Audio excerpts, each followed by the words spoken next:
Delaware trooper shot outside Wawa dies, suspect surrounded in home. A Delaware state trooper who was shot outside of a Wawa convenience store Wednesday has died of his injuries, authorities said. Delaware State Police Superintendent Nathaniel McQueen said the trooper approached a suspicious vehicle in the Wawa parking lot with two men inside.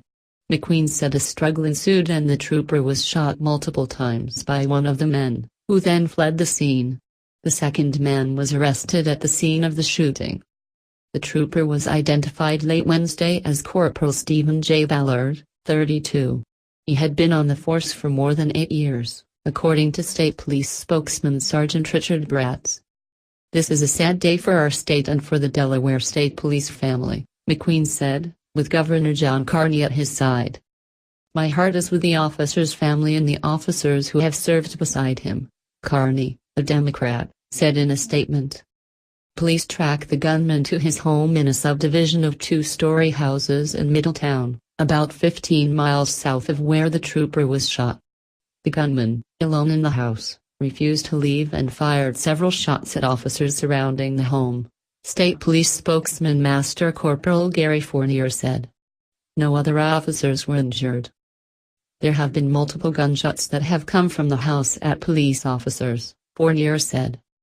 Hostage negotiators were on the scene and established contact with the man in an effort to get him to surrender peacefully, Fournier said.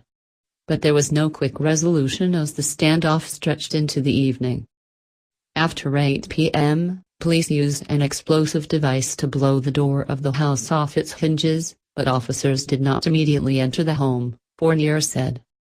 Sarah Adkins, 18, who lives with her parents on the same street where the suspect was barricaded, said that shortly after arriving home early Thursday afternoon, she started hearing sporadic gunfire that lasted for about an hour and resumed at other intervals. "It's been scary," said Adkins, who was told by police to go to her basement and stay there. "Just me and my dog," said Adkins, who spent the day talking on the phone with her friends and family. "I'm doing okay. My mom is a nervous wreck," said Adkins, whose parents, along with other residents, have been unable to return to their homes. A local fire company opened its facility to temporarily house evacuated residents while police continued to negotiate with a suspect. Adkins said the man believed to be the suspect went to school with her brothers, and has always seemed friendly, smiling and waving at her when she last saw him a couple of weeks ago. Police used a robocalling system to tell residents in the areas to stay inside and lock their doors. The Epochiming School District went on lockdown, keeping all students and staff inside school buildings.